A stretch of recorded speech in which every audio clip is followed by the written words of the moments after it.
unbelievable because, like I said, really for Thaddeus Young, I came across him like 2, 3 times. One time in the pro Mm. and one time in high school.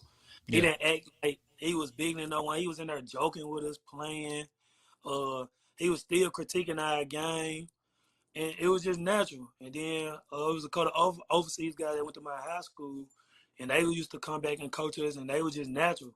So I knew that I was gonna do the same thing because they always say like pass down to the next generation.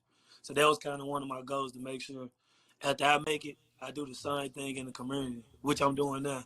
I see that, especially even with down to your clothing line. Like you see a lot of athletes, they may sign with somebody or sign with a Nike, or they create their own clothing line. But yours definitely has a message to it with this Better Days brand. I can see like you got it's kind of infused with your belief background as well as some inspiration too. Definitely, definitely. Better days started.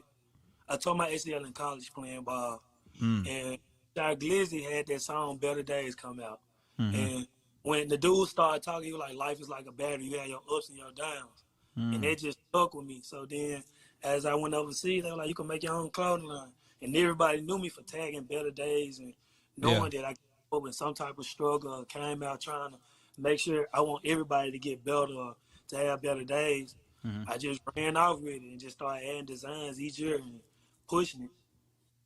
That's dope. Right now, man, we with D Wright. We kicking it, talking about his journey. We kind of skipped ahead a little bit. I do want to go through your high school and then college journey too, because there's a lot of kids out there that aspire to play NCAA, NAIA, just some form of the next level of basketball, and then take it to that next level, which is professional. You going a route that people may not know about. So let's talk about that too. But you signed with Lemoyne Owens, NCAA Division II school, one of the bigger schools in the SIAC. I did a brief stay at Morehouse, so I know all about y'all. Y'all always had some good swing guards. You know what I'm saying?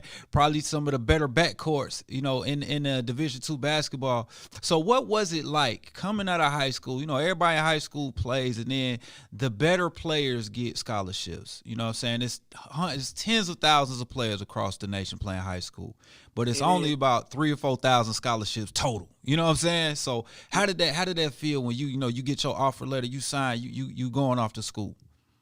See, that's why I feel like I'm always a testimony.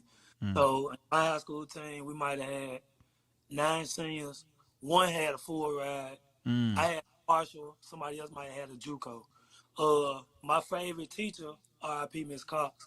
She used to work at Lemoyne on.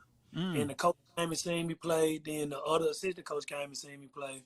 And up front, they were like, "We can't offer you a full ride because of scholarship money. But you could take half. And since you being a Tennessee resident, your financial aid would cover other stuff." So I redshirted. Had like a partial, and I just worked my way up to a full. Mm. And like you mentioned, it's only so many scholarships out there. Right. And I was a late bloomer. I told you I started hooping ninth grade, so I knew I played defense and I could do other stuff, but my offensive talents didn't come until I got to Lemoyne and got in the gym.